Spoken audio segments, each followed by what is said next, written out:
Hello everyone, Scully here from Blue Coconut Family and welcome back to City Skyline tutorial. Today we're going to be continuing our look at the Park Life DLC. Now in the previous videos, if you've seen those, we've looked at the tours, so that's the walking and also the sightseeing bus.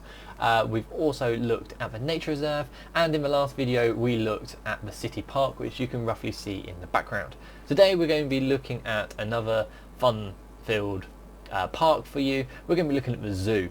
So this is exactly the same as the previous parks and will work very similar.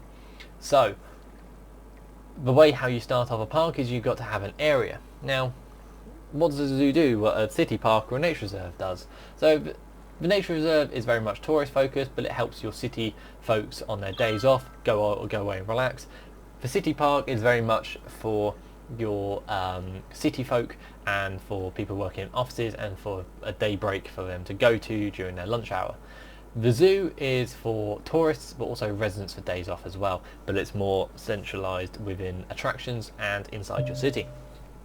So you'll find it in the exact same area inside your parks and plazas, and you'll find it quite easily with the little picture of the elephant.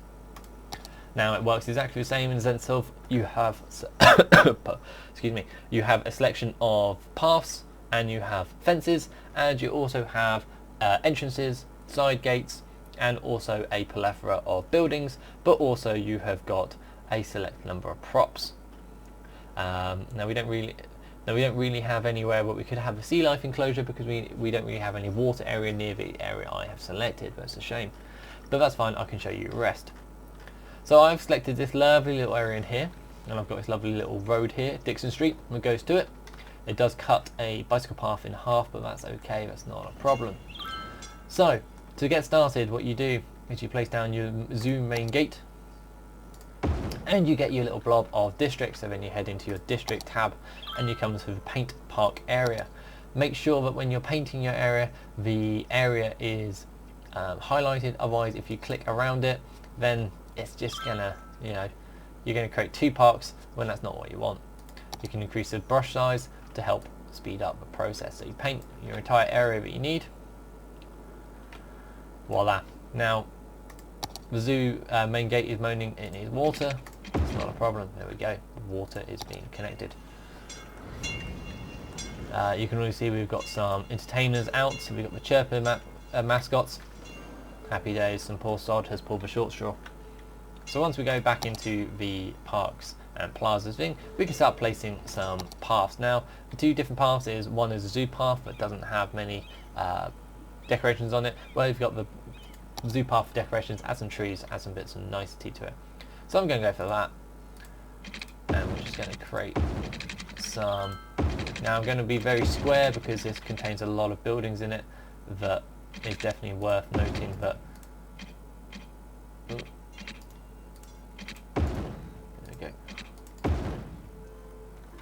the square buildings do prefer kind of more areas that they can sit in a square route. If it was a park, so in my previous parks I have created more curvy lines to make it feel more natural, whereas in a zoo you often have straight lines because the attractions you're going to often have that kind of they're more regimented, they're more structured, so you want to fit things in so people go round.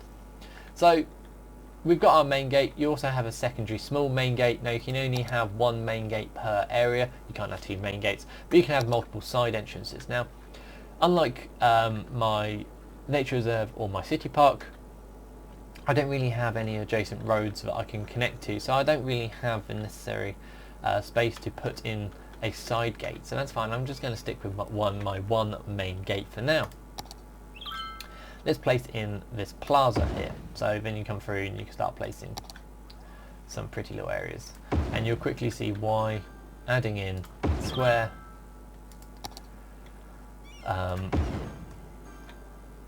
like a more squared and kind of structured path will come in handy.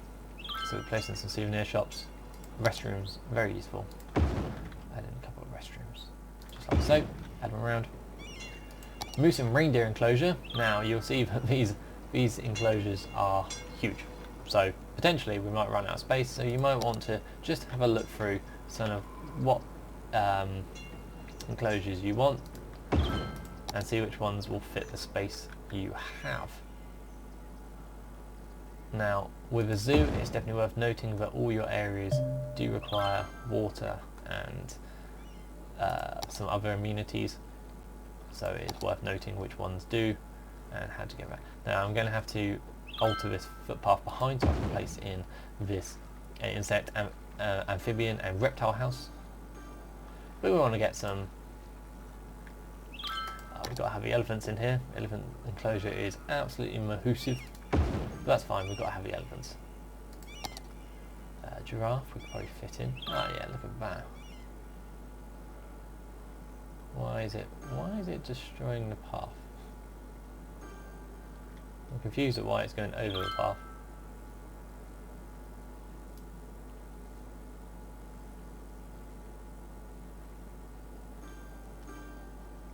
Maybe it's because it's got the path up there. Oh yeah, I can see because it has a path that goes up and over. Anything else that is small that can go in certain areas? What I'm going to do is I'm going to leave this cycle path along the bottom just so we can add in some areas for these larger exhibits. What we got? Lion, rhino. Let's add in a lion enclosure.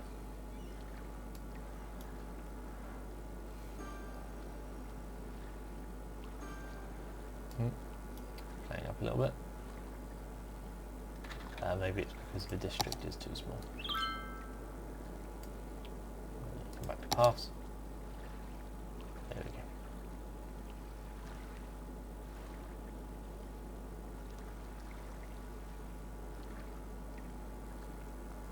go. Ooh, just have it. There we go. Perfect. So we'll just make sure that these are connected up with water, just by going through, connecting those up with water, and we'll continue off the path for some reason the line says it no longer has a path, which is true for some reason.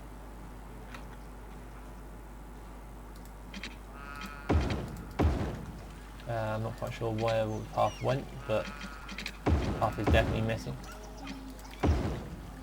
There's the giraffe enclosure. So we can now see we've got our little central park, and let me just, for completion, let me just finish off this cycle path here.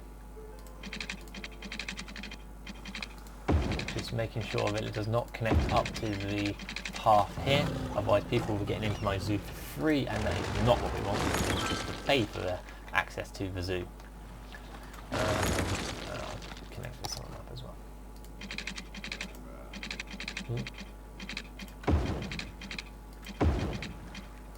Voila, there you go. So there's our zoo, and it is beautiful. Now you can spend an absolute age then going through with the props. So we're going to go through and these place exactly like any other props in game you may have used. And the added benefit of these is these do not require you to have, they do not require to have any path near them. So you can actually place these anywhere. And I'll show you this, that we have this little area here, which I'm going to utilise as a lovely picnic area. So I just place down. Now I could spend some time placing these a bit more appropriately,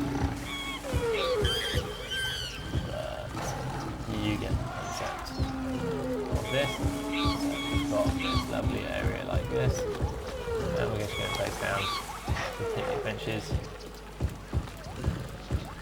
in this area. So also some lighting, because when it goes dark, as we want to see in this area. And then of course some information signs for people who may be having their lunch in this area. And you can also place down benches around the things, but if you've done the path with your decorations, then you will get benches anyway. So you can already see this is proving very popular because loads of people are turning up.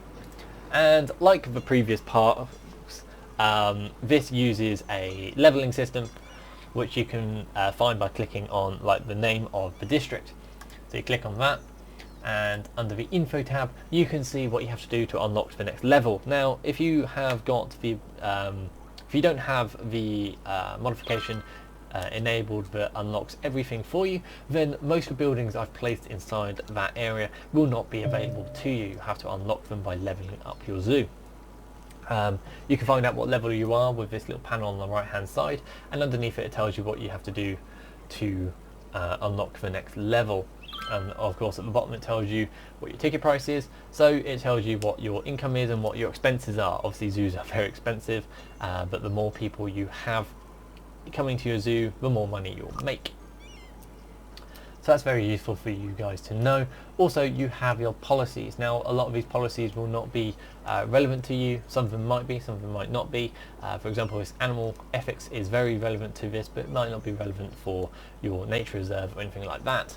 So what this does is, you can see there, it boosts the entertainment affected of the zoo buildings by 20%, but it does cost an extra 10 credits per building. So it does cuts your profits quite a lot, but it does bring in extra people.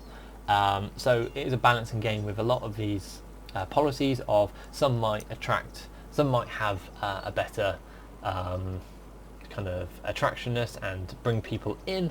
Some of them might boost profit, but some might decrease profit. So it's very worth going through, seeing which ones work for your zoo and which ones work for your parks, and balancing it for yourself. So yeah, that's pretty much it, guys. If you've got any questions, pop them in the comment section below. I'd love to see what your zoos look like, so post them on our Facebook page, Blue Coconut Family, and we'll put a little kind of showcase up there of all of your zoos, and it'll be awesome to see. So yeah, also worth noting, guys, is we do go live on our Twitch channel, BlueCoconut_family, so head over there, hit follow, and you'll be notified for when we go live for any of our content we do. So yeah, I think that's pretty much it. If it's been helpful for you, hit the like button, hit subscribe as well, and you'll be notified when we next do content. So yes, I've been Scotty from the Blue Coconut Family. Thank you very much for watching, and I'll see you on the next video. Bye!